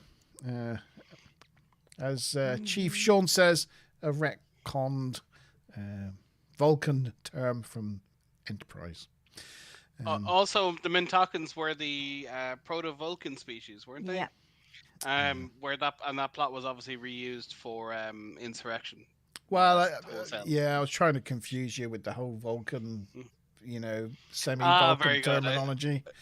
It's very good. Yeah, I see where that's come from. Yeah. So. But yeah, they just lifted that whole episode and they just made they decided to just do it again for Insurrection. Hope nobody would notice. Okay. Yeah. But if you put medium, I'll give you points for medium as well, because I think that's what Subspace was saying. Technically, that could have been a correct answer. So Really? I don't know. He does write for Memory Alpha. He does. But he didn't confirm which two it was. Well, no, I'm imagining. I mean, I made up Mintok and methane, so it's not going to be those two. So, yeah. Yes, A's possible. Yes, because it's probably. So I get points, even though I was the only one who was wrong. Did you put A? Did you? I put A. Oh yeah, go on then. I'll give you points because the Subspace chat says technically that could have been correct. Thank you, Subspace. So yeah, Subspace. So we still have Subspace in the lead with 310, and Tavi and Kaz in second with 300 points. I'm not going to argue on the points, but there is a thing that they've discovered the last couple of years where it doesn't have to be in the Goldilocks zone to support life, because there's a moon, I think, around Jupiter, and it has gravitational forces on it, and the gravitational forces heat up the planet as it jiggles around like a microwave. So you don't necessarily have to be in the Goldilocks zone. You can just be affected by other planetary bodies that makes the planet hot enough to support life. Yeah, Europa. Thank you. Yeah. I only heard jiggles around. Yeah. If it's between two planetary bodies and it's getting pulled both ways by gravitational forces, that can kind of heat up the planet. So even if the sun isn't hitting it, if there's enough of that, then it can support life. Although that in itself has a Goldilocks zone as well, because if you're between two big bodies like Iowa, which is between Europa and Jupiter, that's got too much forces on it. So it's a planet that's just covered in volcanoes and will no way support life because it's basically a ball of molten lava. But Europa maybe has the right forces on it that can sustain that's a fair ocean. point. Yeah. So it's just a whole different type of Goldilocks zone. That's a fair point. Not too gravitational, not too stable. Yeah. Yeah. So there we go. Okay. Act 5. We're on the final act, guys. We're on the home straight. Tavikins also didn't. Do you want to tell your next your fetching polyfunctional factoid? Polyfunctional. Go on then. It's way better when you read it, Mazza. Go on, It's supposed to be your thing. It's your. Anyway, apparently, Data's android-esque physique was accentuated by Brent Spiner's seemingly longer arms and fingers. He's lanky and wide shoulders and boxy frame. Actually, this top isn't too bad, but I'm lanky. Sorry, go on, Tavi. Yeah, his boxy frame was one of the things, because when they were choosing in the beginning, when they were choosing the different people, Brent Spiner actually thought he was reading for Riker, if I believe correctly. But of course, Riker gets it because they were always thinking of who was going to be this guy. And so Riker was supposed to be the tall, Captain Kirk guy. And, you know, the physique and everything did go into it. And a lot of the other characters were chosen in addition to how well they looked like the character. And Data, if you see him walking around with he has very wide shoulders. And even though he's anatomically correct, like when you do like the poses where your elbow is at your belly button and the ends of your fingers are midway down to your thighs, he still looks like he has longer than normal arms. And the box frame also made him look more robotic. So in addition to his fabulous acting, that went in. And this episode was a physique episode because I was into the legs and oh my god. With the body. I'm like that. I'm 6'2", but I've got 36-inch That's legs. Most people who are 6'2" only have 34-inch legs. I only have size 10 feet, whereas most people my height have size 12 or 13. I'm all Please over the tell me place. more, Sean. Here's the image you sent me that demonstrates your. I'm telling you, I have small feet, so don't be too impressed. Well, size 10 so European. That is Data's physique. Well, size 10 is like size 11 or 44 in Norwegian, whatever you like. Anyway, there you go. Sean, stop coming on to me. Jesus. Married woman here. Not in my rank level. Yes, and I'm a lieutenant commander. Professionalism. Jesus. Yeah, you can't be messing around with the enlisted. No. Okay. I was in a situation in a pub in Antwerp once where an officer enlisted had an argument. They couldn't have a fight. So one of the friends who was also an officer had a fight in their behalf in the middle of a pub. Oh, it was fantastic to watch. Smiler said that behind you, Sean, something looks like it's trying to materialize. I don't know whether. No, yeah, it just whatever about that background when it's getting the lighting is not hitting the right side, so it's getting it's just getting a little bit fizzy. If I turn that a little and I turn this up, that should get rid of the problem. Tavi likes it when it gets fizzy. It's all right. Okay, so here's a glory shot of the D for Mohammed. No, you didn't. There it is. Well, he wanted some glory shots. Shot of the D. Yeah. Who doesn't love the D? I love the D. It's my. Everybody needs. Everybody. He said earlier it was his favorite. D, vitamin D. So there you go. Facing off against some plasma. So the energy field descends on the Enterprise, and Data tells them to modulate the shields to keep them at bay for a bit. And I liked it because Picard, just despite all the problems he's had with Data today, Picard's like to Worf, do it. He don't hesitate for a second. Data tells him to modulate those shields, and he modulates the shields. It's a good thing you don't get jealous, yes. She's getting annoyed at me now. I'm in Data's chair. Yeah, I know. This life forms. This keeps them at bay for a bit, but Data informs them that it'll take over the shields as they don't have an answer to their technology. But question number 6, last question of the evening, last chance for points. Big points on question 6. What's the name of the species they are apparently fighting? Is it the Paxons, the Pakleds, the Palamarians, or the Paragons? Yeah. Are they up against the species the Paxons, the Pakleds, the Palamarians, or the Paragons? Okay, see, Stu, when I started this, since you have just been like kicking my ass, I cannot get Stu for the life of me in his damn trivia. But of course, Subspace Chatter blows it up with the extra 10 points. Got me feeling terrible. Usually, I've been starting to do this thing where, like Captain Kirk. He's climbing a mountain. Why is he climbing a mountain? Thing. So I was. What? So I'm sitting here. Oh, you don't know that song. Sorry. Rehearsing this. No, I don't. So I at the beginning of this episode, I'm thinking I'm going to say Stu with the classic Kirk Khan thing, but now I need to change it to Subspace Chatter, and there's too many syllables. You just say Chatter. There you go. Chatter. Because it's there. Wouldn't it be Dan instead of Can? Dan. I'd be like Dan. Yeah. I'm forever in the gold. I mean, in the silver. Sorry, trying to get that gold. You're trying, yeah. Okay. What was I saying? Oh yeah, we just had the question, didn't we? Yes, we did. Yes, we did. So we go. The Troy thing steps forward and says their knowledge of them is unacceptable. Data details that they are xenophobes. What is he looking at? He's checking out the goods. Oh! Didn't notice that. Oh dear. Anyway, he says their xenophobes are usually stunned passing ships and then move them along, and by the time they wake up, they don't realise anything's happened. But in this case, it didn't work because of Data's positronic brain. We then look back at what happened the first time Data enacted the emergency plan and revived the crew.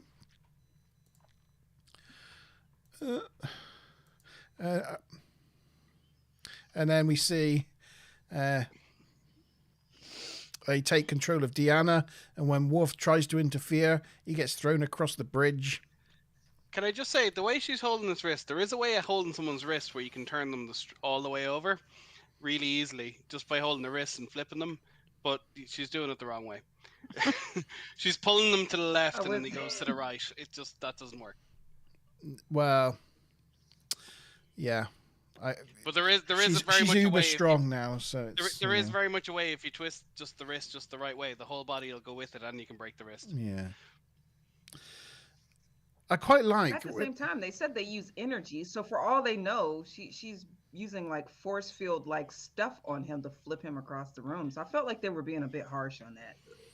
I quite like with this like flashback of the sort of like the first, like when they first met them, this first like pass through, how the camera is kind of like one pan camera. It kind of like pans around the bridge. Yeah. And it's not like because usually you get like static cameras on the bridge. You get this angle, then you get that angle, then you get back to this angle, and this was like sort of one panning shot, and it just made it feel different. Longer fluid shots to try and differentiate. It's really subtle, but it just puts it sort of like purpose. Otherly, you know. It just makes it a little bit like surreal. Yeah. Yeah. So, yes, she throws Worf across the bridge. She does, and because they know her race, they will now have to be destroyed. Picard counters this with, many ships will come looking for us. Knowledge of your existence will expand across the system. Of course, this is not particularly acceptable to our alien friends. Picard comes up with the idea of wiping their memories and sending them on their way. So this was all Picard's idea, this whole thing. They worry about Data because he's immune, so Picard orders him never to reveal what took place and never to reveal the existence of the Paxsons. Very unusual shot, that actually, just that kind of curved over that little alcove. I've never seen that at a particular angle before. Yeah. Like, they've obviously put the detail in, but just for some reason I've never noticed it. Well, it's again like they shown some weird camera angles in this like flashback to make it seem, I think, like different. Yeah, the Dutch angles, they put it off center to make you feel off balance as well. Yeah, it's very clever. So there we go. We're now back to the now. And the Troy thing is like, now you have to be destroyed. Because like, hold on there, Freckles. We came back because there were clues that suggested a mystery. Consider this the first time a rehearsal. And this time, we're going to get it right. So they do. They then later wake up from their sleep. Data gives them the same story of them being out for 30 seconds. The rest of the scene plays out like before, including Riker suggesting launching a probe. But this time, there are no mistakes. Data engages smug mode. Black box is back, plus the two consoles are squished together. It's a double. There you go. That's smug mode engaged. Pardon me, sir, but and then he calls them all smegheads. Smug mode. Now I'm guessing that so they managed to fix the cultures thing.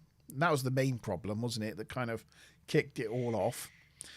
They made sure like Worf's hand wasn't hurting anymore and like that sort of thing. I guess Troy was. I mean, they blame it all on the Enterprise crew, but they were obviously like keeping track of what was going on the Enterprise through Troy, and that was making her feel queasy and making her feel someone was possessing her. So that kind of like also aided to the. So it's partly their own fault, if they hadn't been messing about. But the other thing I'd say is they synchronize their time with such and such a starbase, and I'd imagine time dilations are a relatively common thing to happen, and there'd generally be a record when that happened for temporal investigations. So there's an off ship record of it, and particularly because they did it twice. They go, oh, we've been gone for 2 days, but Yeah. yesterday you were only gone for 1 day. What's that about? Yeah. So so the very, very minor nitty gritty plot hole there, but See, I thought that when she saw I somebody did. else in the mirror, it was because she had been inhabited rather than because they were keeping an eye on them through. yeah, her. that's what I thought. Yeah, she didn't feel like herself because she wasn't herself basically. So that would still be a thing. Like Worf's wrist would still be broken. The ship's chronometers would still be off. Tampered with. So Yeah, but they they'd might still be missing 2 days from somewhere. But there won't might be the just chuck- cultures. There won't be the There won't cultures. be the cultures.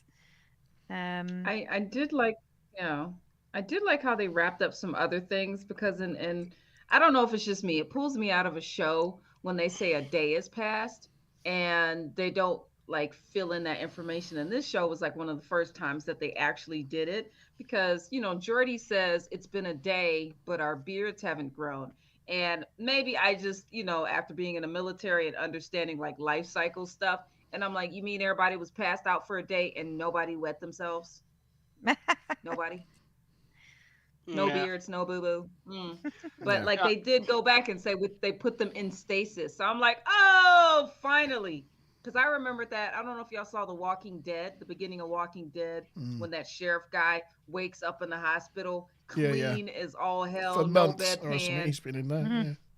Yeah, I'm like, and oh. hasn't moved a muscle in a month, and somehow can just get up and walk around. Yeah, it's Yeah. perfect. Yeah, it's just, Although to be fair, they already did it in 28 Days Later. It was a bit of a rip off. Well, yeah, no, it was. 28 Days Later came first. yeah, it's just, yeah. Yeah. So that was it. That was the episode. Well, And the other sort of small plot holy issue thing, assuming you didn't say this while I was totting up all the scores, was that Data was following an order, but as Picard actually says in this, he does have free will, right? Yeah. And he was following the order in order to, keep everybody safe and save the Enterprise. But if that was the case, then as soon as he realized that their curiosity had got the better of The them and they gigs were was going to up, try and yeah. head back, he should have at that point said, okay, right, you got me. This was all a ruse. If we go back, we're going to be in danger, and explain to them what happened and make them not go back. So He also could have invoked the temporal prime directive. Now, it wouldn't have been honest. It would have been a lie. But like when you invoke the temporal prime directive, you can't ask any more questions. You go, sorry, temporal prime directive, and that's the end of the discussion. So although I'm not 100% sure if they. I know in Voyager they mention it, but they mention it from a 29th century perspective. So I'm not quite sure how embedded it was in Starfleet culture at the time, but that's possibly a solution. Subspace says during the quiz, thanks for the clues. Thanks for the clues. Yeah, well, he's trying to get you, Tavi, with more dad jokes. Yeah. In fact, Stuplum, I where are know. your dad jokes? You are like he's the dad been, joke he's been master. very quiet. Very quiet.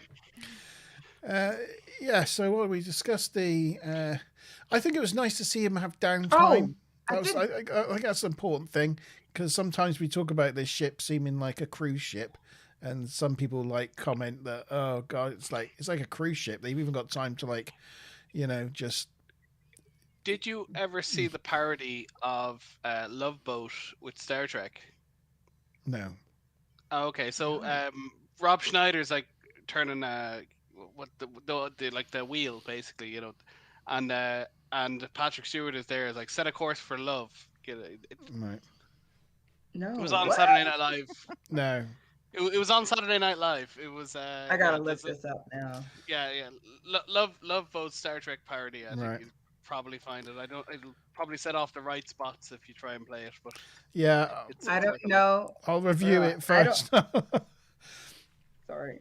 But no, I just thought it was just good to see him have downtime and to show that, you know, even people like in Starfleet, if you're out living on this ship and that's your whole life, you're going to want to have downtime, aren't you? And the crew are going to want to like socialize and interact, and it's good that even though they finished their mission early, they didn't just go straight into the next mission.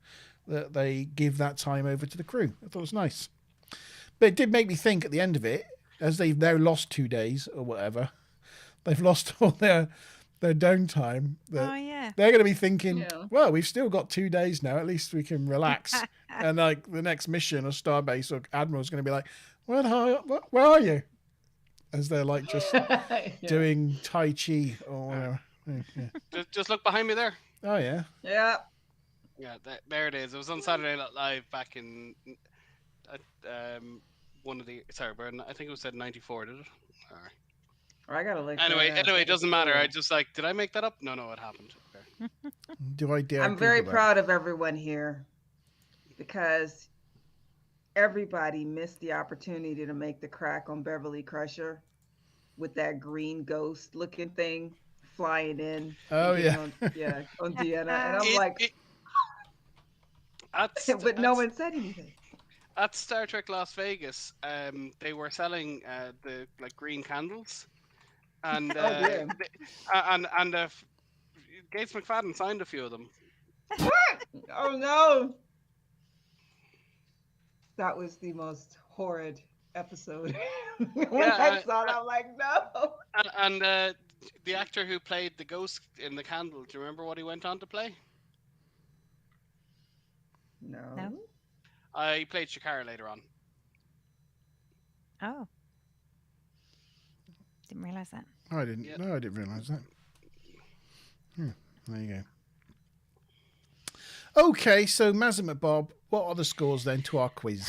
The scores are, we have, there are 3 people in joint third place with 400 points, which is Stu Plum, Ruth, and Panko. And then we have 1 person in second place, which is Davikins with 420 points.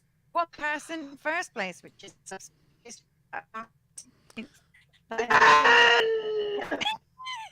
the initial 10-point bonus question. It would have been a shared victory, guys. It's the same last episode too. Stu got me. I think my internet's dying because I missed who actually won. Subspace. Oh, Subspace. There we go. That's all right. I was yelling. I seem to be losing people. Congratulations, Subspace. Maybe it's because I got a million browser windows open. That might be the reason. Buff. What does buff mean? Buffering. Oh, buffering maybe. I think could be. Could I'm just be, could putting be. Subspace score into the sheet. Bear with me a minute. Grat Subspace. Yes. Right. Here we go. Score sheet. And if everybody can put their marks out of 10 into chat, please, that would be good. What marks out of 10 would you give this episode? So we now have Stu Plum in first place on 5. Tavikins, you're in second on 4. Mazimut, Bob and Andrew, you're both in third place on 2. And we have Subspace Chatter, Sean, Mickey Early and Ruth Bryce all in fourth place on 1. So congratulations, Subspace, you're on the scoreboard, mate. Well done. If you'd like to put your scores in chat, what you think of this episode, and we will count it up, and Mazimut Bob will work out the average for you all. Smiling Rainbow says, that sounds like my brain. All the tabs are open and I don't know where the music is coming from. Yeah, I've got to close some of these tabs. I think that's why my internet's Funny. not liking it. because I got. Better get me scoring paddle out. What am I All going right, to score? score. What am I Yeah, going to score? here we go. Ooh. Ooh. Oh, it's between two scores for me. It's a tricky one. Tricky one tonight. So yeah, out of 10, from 0 to 10, what do you think? Don't be afraid.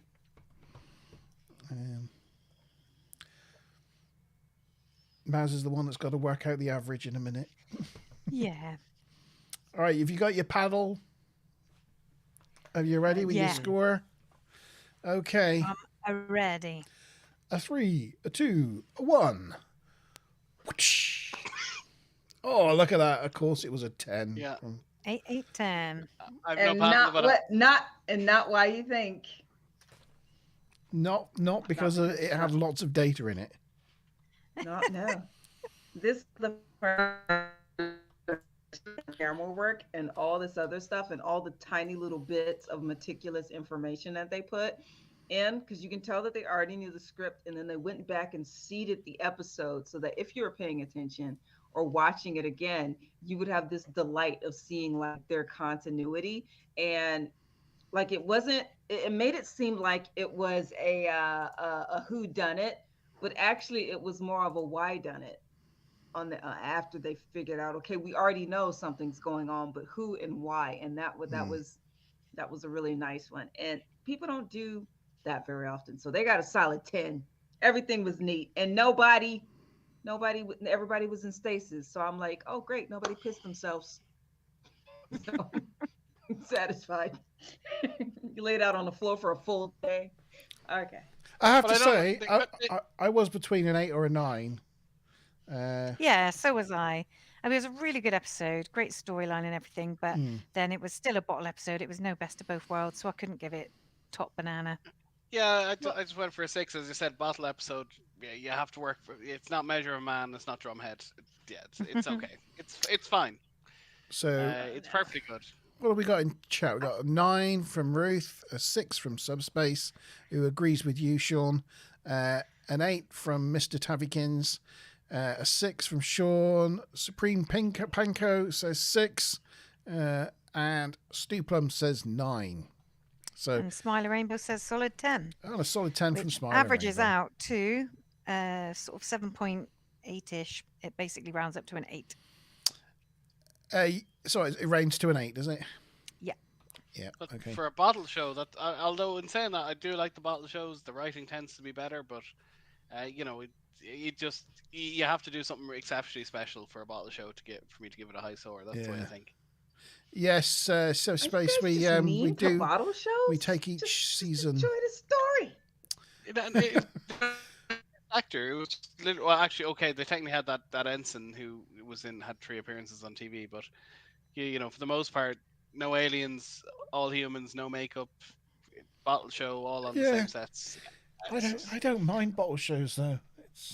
I don't mind it. So some of the best D&D episodes are bottle shows, but it's good. But is it the best of TNG? No.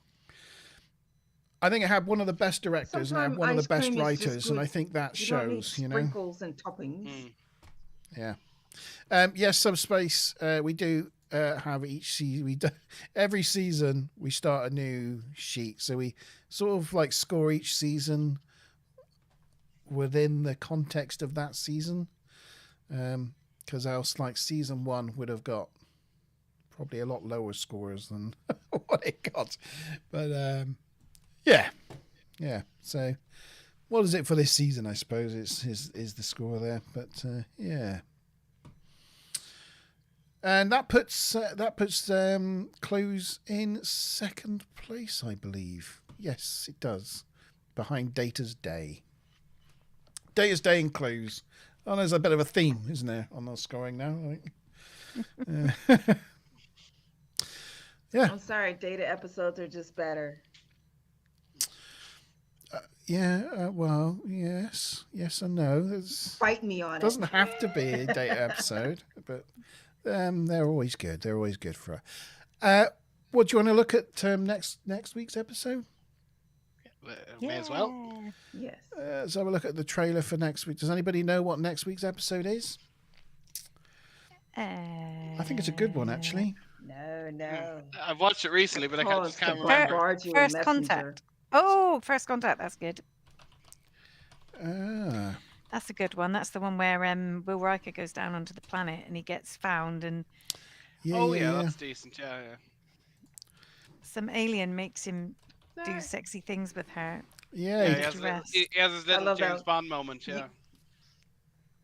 This funny thing, like when I saw this, I had not seen this episode before until recently with my husband, and I'm sitting there, and maybe it's just because I'm a pervert, okay, and a freak. But the second this chick shows up and she starts talking, I'm like, that's a hoe. She gonna ask him to do some dirty shit right there. And the second the scene comes up, and I'm looking at my husband, I'm like, oh, who called it? I know a freak when I see one. Yeah, no. So Space Chat is surprised that Best of Both Worlds doesn't come out on top for season 4, but it's in 3rd place, I think.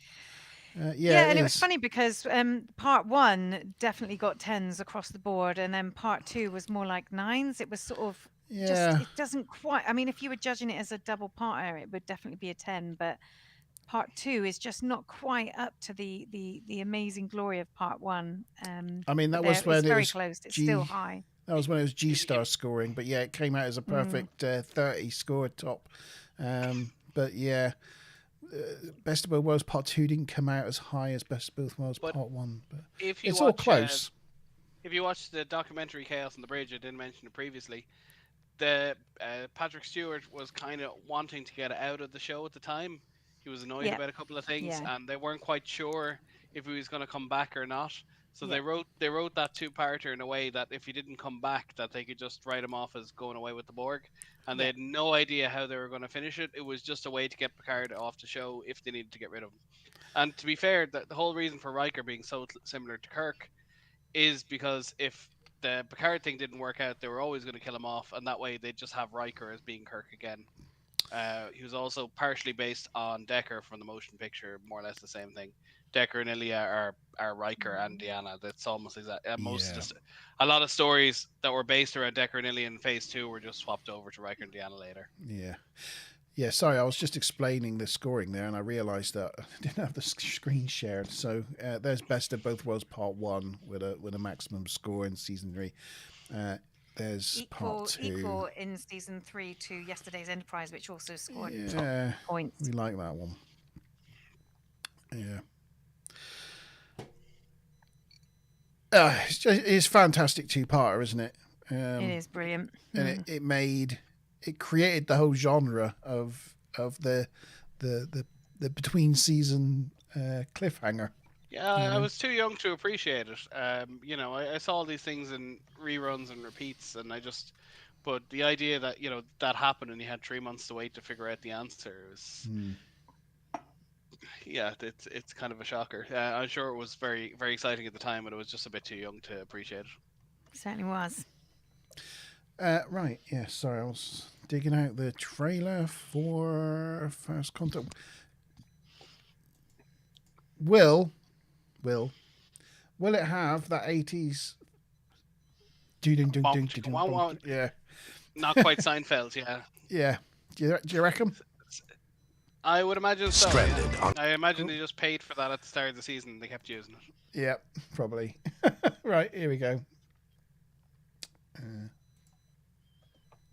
You guys, I'm going to have to reshare it because StreamYard. Hang on a minute. You'll want to hear it as well, so I'm going to have to do it via Chrome tabs. Hold on a moment. There we go. Right, here it is. Here's the trailer for next week's episode. Stranded on an alien planet. We have captured one of their spies. A case of mistaken identity endangers Riker's life. I have to get back on my ship. And survival lies in the hands of the enemy. Stop him! He's escaping! Will you release my officer? We're not giving him back. I believe that Riker will not survive the day. Starfleet Crisis on Star Trek: The Next Generation.